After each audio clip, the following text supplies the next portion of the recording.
Another concept which we have to understand is a batch normalization. Recall that all the samples can be drawn from a multivariate distribution, and when we use batch gradient descent, we assume that all samples are from the same distribution. So how we can actually handle that? When it comes to mini batch and stochastic gradient, the distribution varies from one batch to another batch or one sample to another sample, and this leads to weight and bias calculation bit difficult. And when we do this weight and bias calculations, it should be adjusted to different distribution in each update steps. And this makes our learning of the ideal model, or what we call its underlying model, is hard, because these are the issues which we are facing. So one of the solution here is, at inputs to each layer is normalized to 0 mean and 1 variance. In other words, we are having a same kind of sample distribution when we provide the inputs. Often in a batch, we use mean and variance across all samples to perform the normalization task. And remember, normalization task is differentiable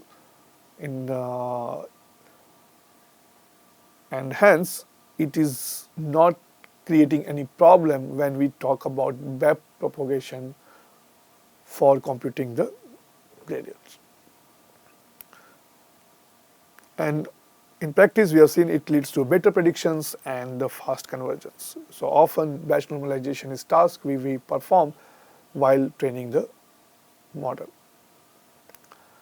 The last concept which we want to see is the regularization techniques. You must have studied bias variance during your machine learning, and we have seen that there is ideal model flexibility or number of parameter or complexity, sometimes also we call it, is nature of any model. If we try to perform fitting further than that ideal complexity or flexibility, what will happen is training error will decrease. That's a good sign. However, when we perform analysis on the test data set, the error will increase. So what we try to do is to find out the ideal model flexibility, we perform certain regularization tasks, so we ensure that we are not performing overfitting. As recall that our objective is to find a good fit for the data, an approximation, a good approximation of ideal model for the given data, and we should be able to generalize a particular model to unseen data. Typically, we use those unseen data as a test data. So we want to use our model in practice where our model has not seen the data set which are going to come in the future, and we want to ensure that it has a generalization capability. And to solve this problem, often what we perform is regularization. As I told you, higher number of parameters may lead to overfitting on the training data sets, and the test error will be quite high. The solution to this particular part is to regularize the model using L1 and L2 regularization on the parameters. So it is L1 norm and L2 norm of the vector of weights or to the loss. So there will be additional term in addition to loss. So we have a loss plus some beta summation over all the weight. This can be, if it's a L1 norm, if it's a L2 norm, it's a square of it.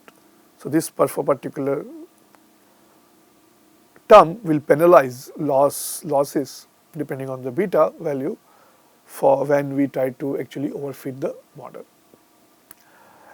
Another concept of dropout is also widely used in neural networks, where we randomly assign weight element as 0 during the training sets and try to create a lesser complex model and see whether we are actually getting a decent test error. So in that case, we are trying to actually reduce the complexity of models and see whether reduced complexity model performs based on the test error while reducing the training set. Another approach is ensemble, where we use the average prediction from the different models.